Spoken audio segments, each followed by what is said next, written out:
Oh my word. Babes, I am so excited to share Nikki Lee Trowbridge with all of us today.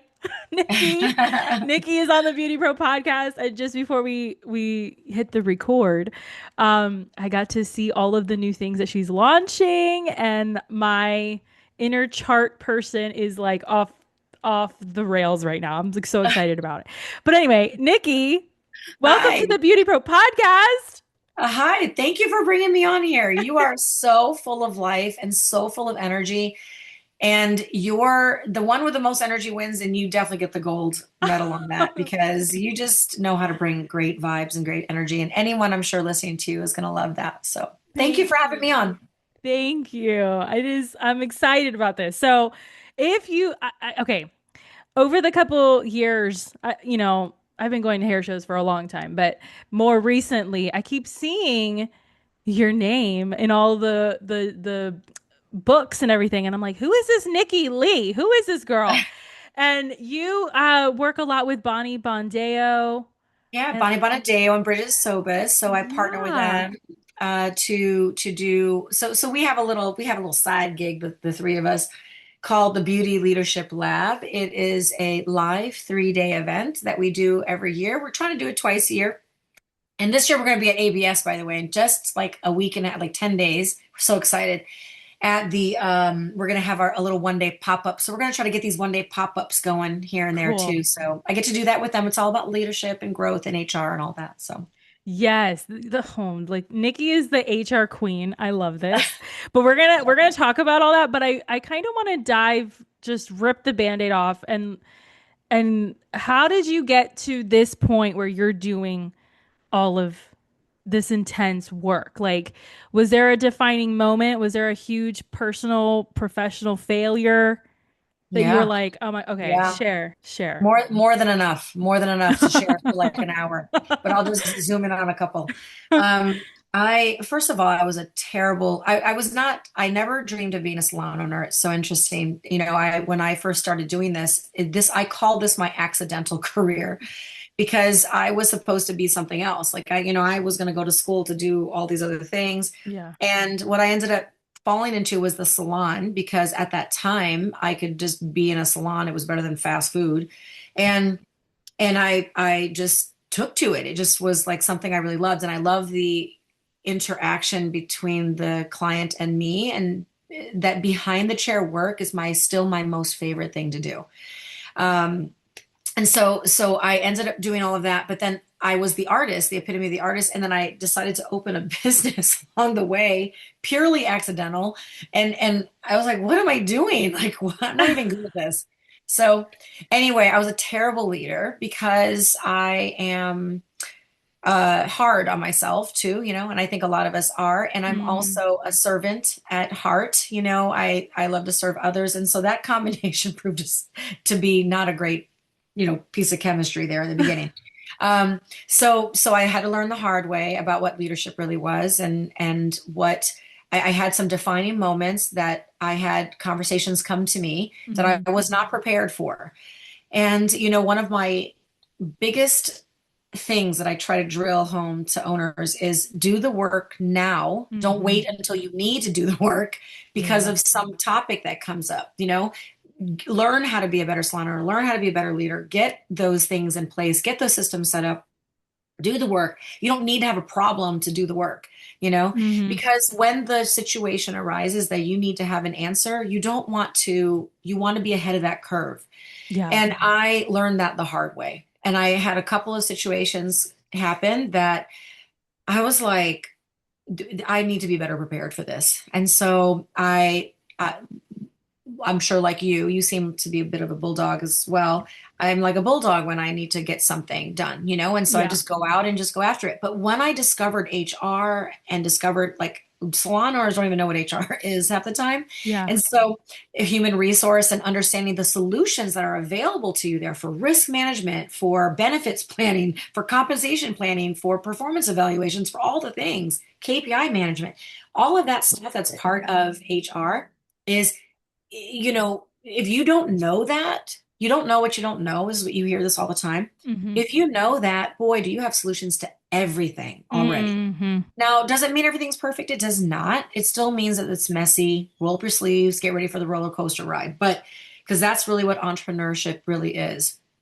But at the end of the day, I feel when I look back and I those cringe-worthy moments that have happened, where I was like, why was I not better prepared? Why was I not Yeah. as full of information and ahead of the curve as I should have been? It really has empowered me to do that more and more. And the more work that I get to do with this, with all of the beautiful business owners that I get to work with, I learned so much from them. And I can see very clearly a glaring thing is that you just need to be prepared for the conversation Mm. and before the challenges come up. So yeah, there were some things I've experienced embezzlement in my company. I've experienced Oh my terrible goodness. leadership failures. I've experienced walkouts. I've experienced all of it. So I'm right there with you guys. I mean, I'm Yeah. not immune to any of that kind of stuff. I have just discovered ways that have provided solutions for people Mm-hmm. before to be preemptive versus reactive after the Yeah. fact. And a couple weeks ago when we were scheduling this episode, I had asked you, I was like, so can anybody start studying these HR ways? Like when do you do this? And you're like, now. No. Before you open your business is really the best Yes. time. Yeah. But now it's really, important to kind of just understand. And, everyone thinks HR is just having some department Yeah. that you have call the HR department. Well, unfortunately, we're not a corporation with our own HR department. We are the HR department, the ownership. And when we build out our leadership teams, they become part of that HR department and that leadership Mm, team. And leadership isn't just communication, it's having the foundational pieces stacking together to yeah. create that very solid base. And honestly, HR foundations, policies and procedures, rules and policies and systems and all the things, all of that's designed for really a couple of things. It's designed to help guide the owner through the mess of the everyday Mm, journey of the operations hmm. because the owners rely upon those things probably more than the employees do, if you want to allow Yeah. me. And then the employees to have clarity around what's expected in this company so that they can know if they're bought in or not. And so Hmm. So how did you make the shift from stylist, salon owner to now HR guru? Like how did that happen? so Like how did you so fall into that? studying and learning and taking classes. And guys, the thing I hear about stylists that can be somewhat frustrating for me sometimes is that we want it quick and easy, we want it now. And Hmm. this world of instant gratification, it is not for business owners. We can't have instant gratification because we hold the livelihoods of so many people in our hands. Yeah. And if you want to be in the world of ownership, you've got to know you don't bear the burden of the sole responsibility of holding people's livelihoods. They bear the burden of that as well. It's a shared partnership. Hmm. But you also need to create the systems and the pathways and the careers and the experience, the employee experiences that go along with that. That is your responsibility. And if you don't have that, then no wonder our employees are going to become self-employed because why else would they stay and work for a company if they didn't have that kind of amenity setup and Right. experience and all those things. So how did I make that shift? I studied, I learned, and I leaned in and I did the work. And so, I studied compensation for over 8 years now, probably almost 9 years now. So Mm, it's not something that just happens overnight. How do I distill everything that I've learned and put together mm. so I can deliver it in like 1 hour coaching calls? Yeah. That's the secret sauce, right? So Hmm. I'm always trying to figure that out. I know this sounds to me I'm not telling you all to go out and become HR gurus. That's not what I'm saying. But I'm saying that you should have a every one of you should have a payroll company that you're working with. That's rule Yeah. number one. Rule number two is you all have to have a CPA. And you all should have some sort of HR consultant slash business consultant that is supporting you in all of these things. Because Mm. most payroll companies are going to have an HR Yeah. platform. Yeah. Most owners don't use it. Most owners only use the payroll systems. They don't use the Right. HR part. The HR part is important, and I'm going to do a shout out to Infinity HR here. One of the best companies to work with is Infinity HR because they give you that ongoing HR support as they call it an HR generalist. They are the ones there. You can call them, you can email them and ask. And I'm telling you, I've seen it in action. It is powerful stuff. Now, should you have a coach or consultant that helps you build out these things? Yes, yes, you should, because you Mm-hmm. can't plug and play. And when it comes to talent development, you cannot plug and play. Mm-hmm. I mean, you can't just take your HR company's like books of policies and procedures and be like, okay, boom, that's mine. No, You can't do that. no. I mean, you can try, but it's still, and it's no wonder no one uses it because it doesn't hold your heart. If you're the Right. owner, that manual has to hold your heart and your vision. And that takes some diligence and work. And that just, this is what coaching is for. This is what working with mentorship is for. Now, So, even though you're working with numbers and policies and procedures and all of that, did you yourself have to go through like a self-help yeah. period? Yeah. So here's the thing about working with hairstylists or spa people. You know, y'all, we're all artists. I get it, okay? Because then you look at a dashboard and you're like, okay, this is not for me. But I get it. I get it. But we as artists have the ability to do all of that. Our brains are wired in a way. Don't let people tell you that you cannot be linear, analytical, Mm-hmm. systematic. Can be if you hone that. Mm-hmm. Now, but with great appreciation of the artistry brain, I yes, we have to be the feelings, the touchy feely, the vibe check. You know what I'm talking about? Everyone Right. talks about vibe checks these Yep. days. Like Yep. we're the industry of the vibe check, basically. Um, yes, of course, we have to when we're working with these numbers and these policies, all these things.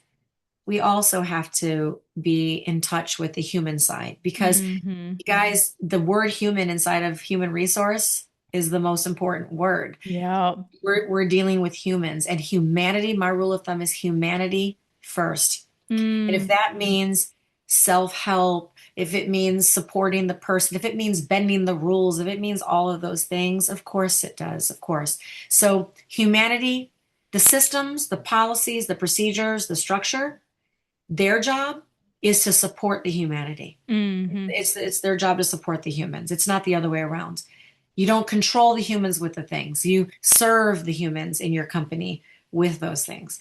And so that's really where I would take it. How do you feel? Because I do believe in having structure, right? You like what you're talking about, foundation and then all the frills. How do you feel? And I don't know if this is maybe a me thing that I need to go into your program or what, but yes, you have the rules, um, but everybody's a little bit different as Of far as course.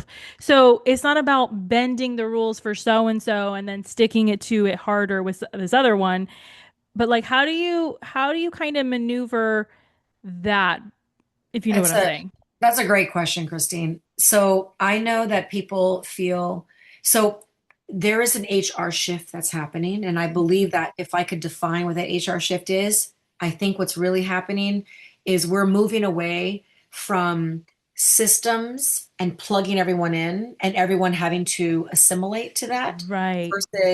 versus customization and personalization of career path.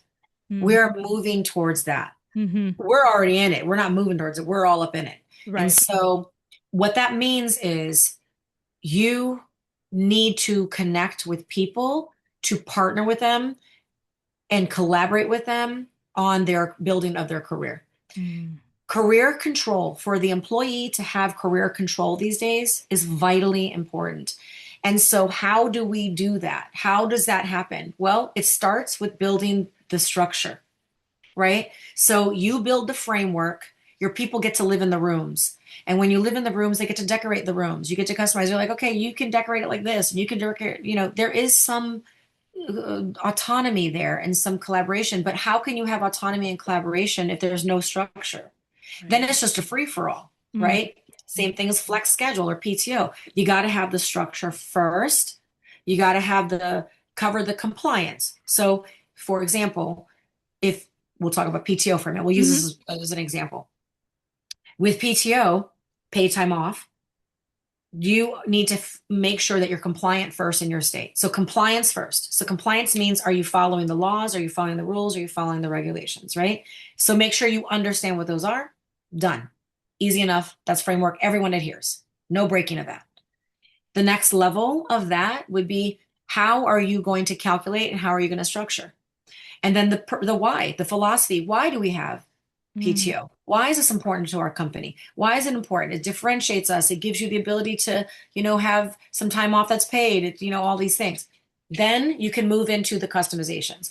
Now you can earn additional PTO because you are a star performer and you are outperforming everybody else. But you're not. So you just sit here with your base PTO and call that a day, Mm-hmm. right? And then you can continue to advance that beyond there. So the customizations can't come until you have the base. Mm. That's how you do it. So you create the base first, everyone understands all the guidelines, and then from there, people who outshine and outperform get to outperform. Right. And then instead of being held back by rules and policies, that's really what you're trying to do. So ultimately, that's my approach. It's really to customize the career paths for everybody, Mm-hmm. and to in every system build the structure and then build the customization. Do you ever work with independent stylists who are in Yeah, the suite? I do. I am not built to work with an independent stylist who just wants to grow her own business. That's Hmm. not who my specialty is. There are tons of other coaches that are amazing at that, Yeah. that would really be ideal to work with independent stylists that are just Hmm. wanting to take care of their own business and grow their own business. Now, if you're an independent suite owner stylist that is ready to move towards building a team, Right. move Okay. towards hiring your first hires, move towards building training structures, move towards perhaps creating a more structured format, open a storefront for the first time, expand your suite. Hmm. I'm your girl. That's where I Hmm. come in. So Okay. I'm definitely stronger in that arena. Okay. All right. Yeah. Here's a fun question that I love asking. What has been your favorite insult that you've ever gotten? It could be personal, it could be professional. That is your driving force. Mm. Oh my God. So many.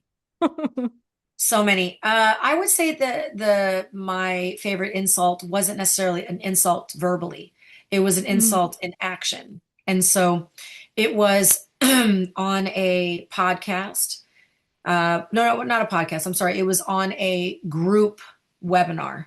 It Okay. had a bunch of other educators on, Yeah. and the person, and I won't name any names, It's okay. Yeah. but that person really just chose to be glaringly obvious in ignoring me and not addressing, like, just being a kind human being and being inclusive. They wanted to be Hmm. very non-inclusive. And to this day, they're still very non-inclusive. So it just really helped me understand that, it kind of hurt my feelings a little bit in the Of moment, but course.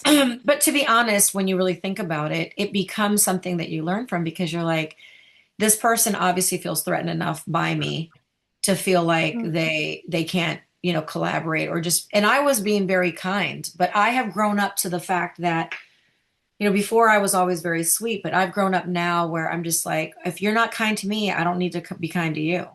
Right. I'm not going to be mean. I'm not going to go out of my way to do that. That's not really my cup of tea, but Right. I don't have to bend over backwards to be nice to you and you treat me like shit. You know what I mean? That's not going to Right. happen. So it really taught me that. And then, boy, I can keep going. This is a fun question because, I could probably give you 10 other examples, but I won't bore you anymore with any of those. No, are you kidding me? I love this part because this is like, it's not our why, but it definitely plays into it. Yeah. And I have definitely been hearing within the past couple of weeks a lot of I don't know if it's the big brands, but definitely brands and big people in the industry that we all look up to. It's like, oh, wow, are you seriously doing that to me right now? Yeah. Oh, okay, People are cool. so, it's so competitive these days. So Yeah. many people are wanting to succeed and win and get a piece of the pie, that I just think that they act out in a way that they would not be proud of themselves later on. Yeah. But I can tell you this. the beauty industry, we need a legion of people to support us, Yeah. to support this industry. We are an Yeah. under-supported industry. We are 90% female strong. Mm, We are, no offense to the men, and most of the leadership roles are being held by men still. And mm, I'm a feminist to my core, and I can tell you that we this industry needs a legion of people to support it. yeah. And so everyone, there is a place for everyone. There is a Yes. person for everyone. And competitive behavior does nothing but show yourself or show people who you really are. So just don't do that. It's not necessary. I was saying to somebody, that is the absolute definition in action of hurt people hurting people, Yeah. right? Yeah. The Yeah. ultimate like self-help basis foundational principle. Right, right. I mean, we're not saying like let people take advantage of you, but I'm just No. saying, there's hold your boundaries, but you don't have to hurt others either. So, Right. So yeah. with that, what has been your biggest learning lesson that you have learned being in the beauty industry that you wish other people, not like your doctor and your lawyer or accountant, that you wish that they would understand and like do for themselves too? Mm. Can you ask me that question again, but in a little different way? Because I want to share something, but I want to make sure I'm really tapping into the vibe. Okay, okay. So, what is the lesson that you've learned being in the industry that you Mhm. wish everyday people would understand? Everyday beauty artists or everyday people every day People outside of every the day industry. outside the industry. How impactful this industry really is. Mm-hmm. And I know people say this sounds so cliche to say, but I really mean it. Yeah. I feel that this industry, the beauty industry specifically, it's not just the beauty industry. There are industries that are similar to ours. Like I Mm. think nursing is very similar to Yeah. ours. I think senior care is very similar to ours.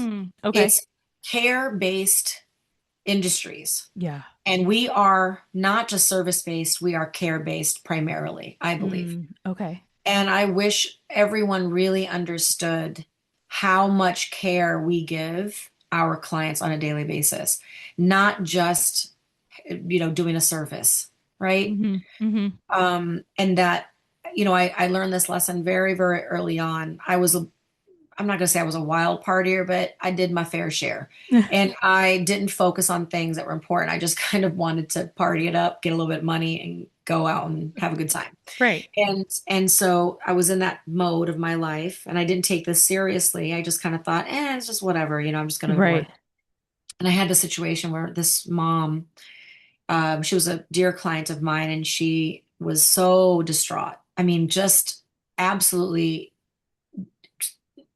devastatingly traumatized and distraught. Mm. And it moved me so much. I couldn't really do anything to help her. I felt so helpless. And so she said to me that her daughter was suicidal because she was being bullied in school because she hated the way she looked. And how she can't imagine living her life looking the way she looked. Mm-hmm. And I was just so affected by that. It was really traumatic for me. And so I didn't know what to do. I was helpless. So I said to her, how about I just do a makeover for her? And Yeah. I also have a photography background as well. I love photography. And so I was like, I'll just do a full day beauty makeover and I'll do a photo shoot for her on me Yeah. just to help her. And so I think it was like a Sunday, and I think I spent all day. I did anything and everything you could do to a human being, like within the salon, I did. Mm. And I mean, everything from lashes to brows to you name it. Okay. The full makeover. I even Mm-hmm. brought in clothes for her to wear. And I Oh did my this whole goodness. photo shoot for her. And it was such a gratifying experience. And everyone's like, you didn't charge her for that? And I was like, no, not a thing. Like, I didn't charge her a dime. But a couple weeks later when I showed her the photos, because at that point we were still printing things out and film. Yeah. The Yep. photos. Yep. When I showed her the photos, her mom cried and cried, and I cried, and her daughter cried, and it really, I believe, her mom said some words to me that were just really incredible. basically it was, I think you saved my daughter's life. Mm. You've changed the trajectory of what she will experience in her life and how she experiences herself and her schooling. And, I feel, and she has hope again. I mean, these words were very touching. And that really changed it for me. It changed it for me. It dialed me in to going, oh shit, like you are not just doing hair here. Like this is Right. not just hair. I Like have you are chills. literally going, you can affect a human being like this with what your skills are. This is no small thing. Right. And you need to take this shit seriously, girl. Like lean in and do your job. Yeah. And so I started to take things much more seriously. And I would say it was like a turning point for me. So Mm. that was a big lesson. And I think that if I could share that, it's just, I don't think people really truly understand the level of care that we give people. Now, with that being said, we pour so much. You poured so much into this girl. I Right. mean, she's still around, right? So I haven't seen her in a long time. She's grown up, but it was a very successful story. She finished high school successful. Thank God. I'm Okay. not going to say she pulled it together. She pulled it together. Thank Okay. God. Thank God. Okay. So we pour all our heart and soul into these people, but then after that, I'm sure you were totally drained. Drained. I mean, of course, drained. How did you nurture yourself? And how do you continue to nurture yourself teaching? Girl, it's like an everyday affair. I mean, self-care is an everyday affair. How do I do that? I'm not the guru of that, Krystine. I am the guru of going ham and going hard. Um, I self-care. I've learned balance. I've learned balance. Balance is not something I was good at when I was young. Yeah. And I listen to owners sometimes choose very arbitrary decisions because they Mm. feel like somehow they have to do this, whatever it is that they think they have to do. Yeah. And I would say you don't. You don't have to do any of that. It's just about balance. And I learned to do things. I started studying time management and more time optimization, really, not time management, but Mhm. and I like that better. I like that better. Time optimizate. That is much better. Okay. thanks. And so, because I think it really is, because there are Yeah. some days where you're like, don't text me, don't call me, don't talk to me. I'm literally going to veg on the couch and I'm going to eat myself senseless and I'm going to Hmm. watch some junk on TV. Yeah. Okay. Yeah. Or read a book or whatever you want to do. Yeah. You deserve those luxuries. I would say that there is a mantra that you should try to remember is that you have 168 hours in a week. And in that week, you should be sleeping 54 of those hours. So you basically have 112 hours that you're alive and awake every week. What are you going to do with those hours? How Oh, intentional are you going to get with those hours? And so if you know you got to work 40 hours of it, delete the 40 hours and know that that's what you're using to support financially the rest of your life. And then in that time frame, I developed a method called master schedule planning. And this master schedule planning is just the practice of getting super intentional about what I'm doing with my hours and my days and how I want my mornings to look and my afternoons to look and my evenings to look and how much self-care I need to build into that because things like that fluctuate. Balance is not even every day. Balance mm, is the ebb and flow of things at times. yeah. And so there are certain weeks that you have to remind yourself of this one thing. So this is my trigger that I say to myself and I use my notification on my calendar too, is like treat yourself today or something like that. But Hmm. here is the mantra that I use is are you sacrificing too much joy and pleasure in your life right now? Because I believe entrepreneurs, That's a they good when they one. get on the grind, they forget that they get to enjoy life too. They get to eat a Yeah. good meal, have a good glass of wine, go and rest, go get to bed at 6 p.m. instead of at midnight. Yeah. All of these things are joys and pleasures that in my opinion need to be built into every 168-hour cycle of your life. So every week, how much joy and pleasure are you introducing into your life? And whatever that is for you, whatever floats your boat, like if Yeah. it's a massage or a pedicure or sleep or whatever it is, or reading a book, whatever it is, do Yeah. do whatever it is that feeds your soul the most. And think of yourself like a phone. How much are you plugging yourself in every day to repower Mm, up, right? Because if you don't power yourself up, you're operating at like 10% capacity. How effective do you think you can be at anything? You exactly. know? Exactly. I love how you got the hours of the week. That just blew my mind. I'm gonna like do a chart for myself after, and I'm gonna be You like, don't have what am I to. doing? You don't even You have to. gotta I have the template. I will send it to you and then send I it will to walk me. you through it. I will walk you through it. Send it to me. That'll be so good for my life. And in master schedule planning, I would tell you most owners need to evaluate their master schedule 4 times a year, every quarter, the quarter Every before. quarter. That's So good. so map out your next quarter, the quarter before. Meaning Okay. time segmentation is a trick and a technique for time optimization. So segment your time in that way. So every quarter, plan out like quarter one, what needs to happen in quarter two, or quarter three, my kids are going to be out of school. I got kids, at home for the Mm-hmm. summer. How does my schedule need to shift in order Mm-hmm. to accommodate that? Shift your schedule not in the moment reactively, shift it the quarter before so that Yeah. you can be better prepared. And once your clients know what your schedule is, they're going to be down with it. They're fine. Yeah. Okay. If anybody watching and listening is getting anything out of this, I hope it is that you have to plan. Plan everything. Oh my I would goodness. like to emphasize that with planning is the first phase, getting intentional about what you want first in that planning is even better. Yes. And not just what you want, but what you're committed to, what you have committed yourself to, you Mm-hmm. know? Yeah. All right. So, What is something that nobody agrees with you about? Personal mm. or professional, okay? Because everything we do is so Oh, I intertwined. know exactly what this is. I'm ready. Everyone continuously says to me that that I should simplify, that I should dumb it down, that I should just simplify. And I am in complete disagreement with the entire world on I see you. You're like, oh my God. because simplicity is good, okay? It Yeah. is good.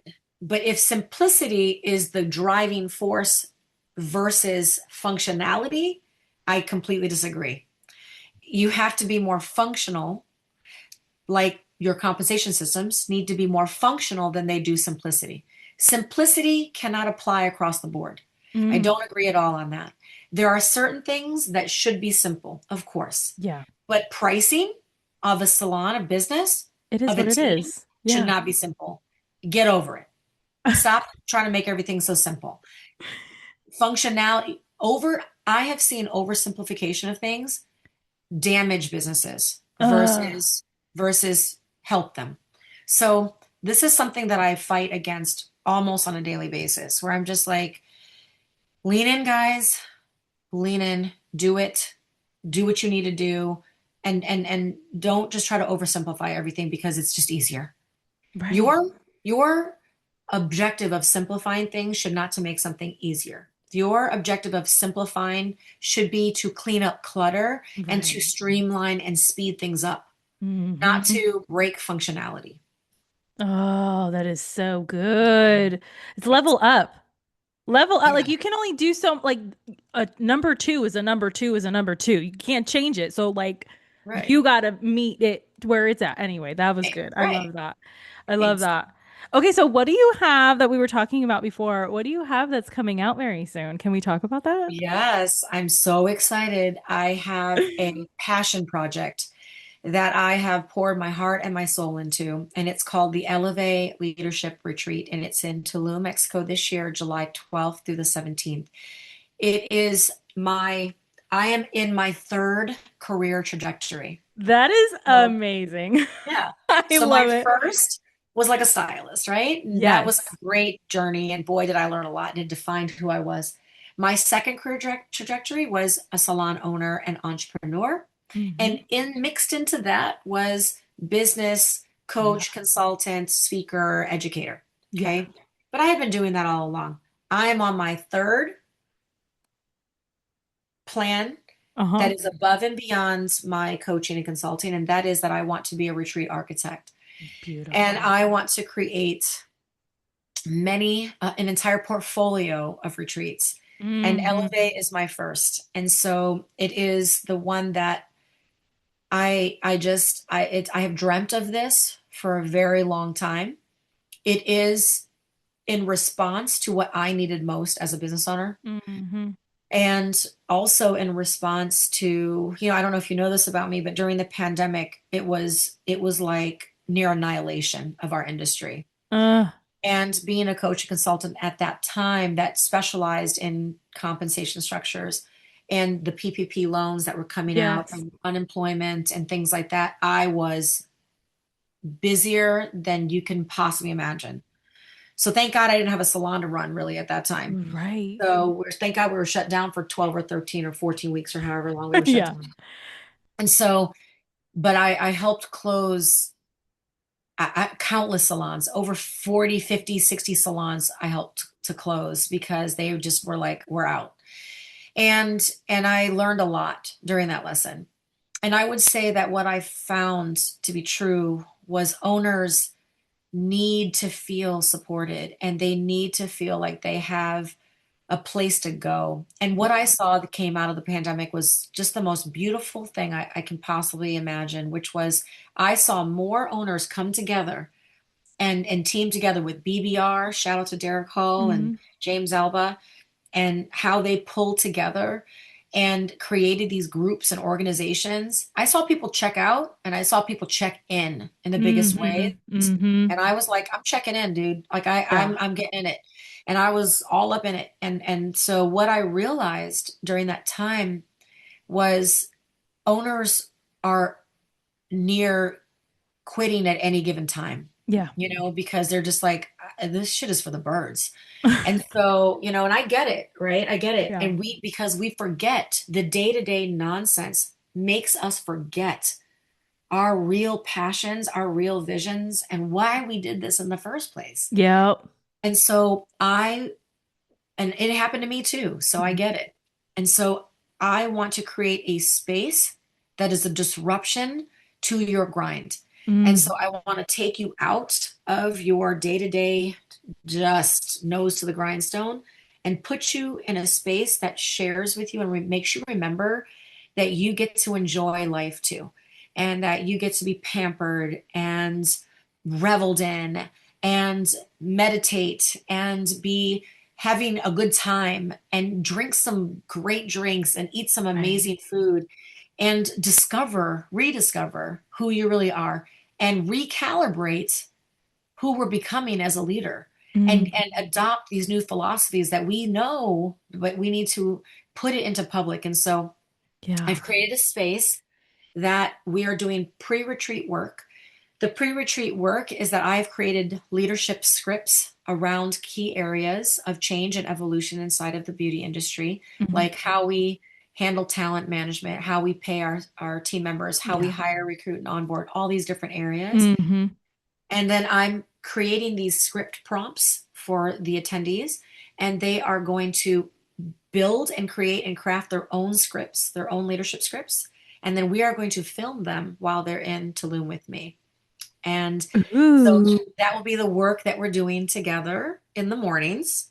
And then afterwards by 2:30, we're done. We're done with work. We're going to go have a good time. We're going to go on catamaran sailing trips. We're going to go on to the beach and have beach club nights. We're going to have a good time together. We're going to connect. You're going to meet people who are incredible and like-minded. You're going to get to learn so much pre-retreat. You're going to walk away with incredible leadership, what I call leadership legacy Mm. pieces or content, where you are going to build your leadership legacy. We're trying to build the legacy of your business and your company. And I'm hoping that we get to do that work again and again with more and more people. We only have 6 spots left. So if anyone is interested, please let me know. We Yes. just had our first session a couple weeks ago. We're having our second session, a pre-retreat session on April 27th. Anyone who wants to see the first session, I'm happy to send the recording out where Yeah. I'll describe all of that to you and what we're going to be doing there.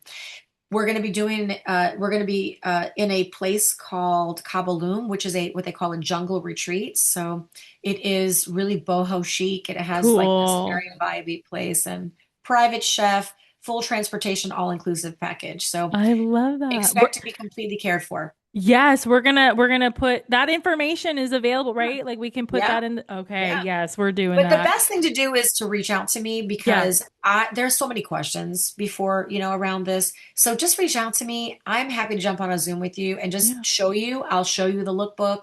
I'll show you the pictures of the place. How I do have they get in videos up there. contact? So Instagram? you can just email me. You can Instagram me through Nikki Lee Consultancy. Okay. You can private message me on Facebook, or you can email me. Do you want?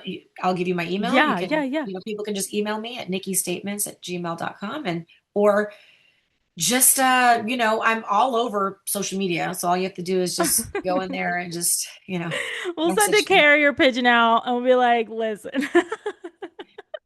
I'm just happy to talk to make sure the experience is Yeah, right for you. And I will be doing this again next July. this So is those of you great. that missed the final six, if you were really interested in the future, I'll have future retreats as well. Yeah. So, When does this like officially launch? so it has officially launched already 2 weeks Okay. ago for our first Okay. pre-retreat session, Okay. and we have five more pre-retreat sessions before July 12th. July 12th is the morning you travel to Oh, Tulum, and the okay. moment you land, you're mine. I take care of you. So at that point, you get wrapped in a warm hug. We take care of everything from there, That's from so beautiful. transportation to food to everything. So, Oh my gosh, it's yeah. so exciting. Okay. Yes. All right, so we're getting close to the end here, but what was a question that I did not ask that you wish I did, and how would you have answered? Oh, that is a really good question, Krystine. I like to get I, feedback. I, the coach in me wants to ask you a million questions. That's really what, I want to do. I'm trying to resist the urge of that because it would be so weird. Um, We'll talk after. We'll talk after. okay. Okay.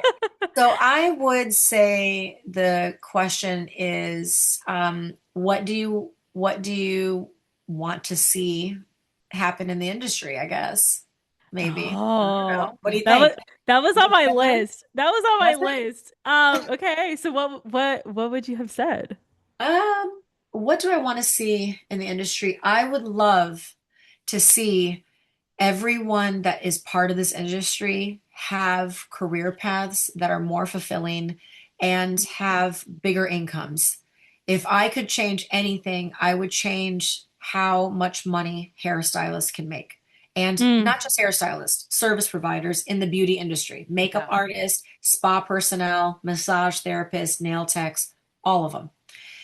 If I could change anything in the industry, if I could see anything by the time I die, my legacy that I hope that I leave is that the beauty industry has seen the biggest curve of compensation growth than we've seen Mm, since 1984, which has yeah. been under a dollar, by the way, just so you know. Oh, Maybe my we might have heart. seen another dollar stretch, but can you believe over a stretch of 20 something years? That's how impoverished this industry is. That's how, and I know some of your listeners are like, that's not true. I make shit tons of money. I Hmm. get it. There are Right. people that make great money, but there are 10 times more people that Yep. are struggling. And we are female strong. And guys, you guys got to know this. There's a lot of single parenthood in this industry. I would love to see business owners become more nurturing of single parenthood in this industry. Yes. Amen. I agree with that. and 100%. everyone to grow more income and for more beauty professionals to be able to retire with more wealth than Hmm. they have ever done before. That's what I would love to see. That's so beautiful. Oh Thanks. man, you guys watching and listening, you need to go contact Nikki right now. I am happy to have discovery calls at any time. If you just want to Yeah. get to know each other and connect, I know a lot of beautiful coaches that are wonderful too. They do wonderful work and they're great friends of mine. And I am always about, because I believe coaching and consulting is really building a relationship. It's like dating Yeah. someone, Yes. but completely professionally, of course. Yes. But it's that building of that relationship. And I think that if I would tell you finding the right coach. I know some people have had very negative coaching relationships. The best way to really do that is just to get to know the people first. Yeah. Remember humanity first. So get Humanity to know the first. people. get to know the people, just get to know them, make sure the vibe is good for you, and then just check it out and make a decision like that. Don't be sold into anything that's not right for you. You know, great coaches that are very scrupulous, they won't sell you in anything. They're going to make sure Hmm. it's responsible too. I am Right. at my core a responsible coach and consultant first. I Yeah. want to be financially and physically responsible for you.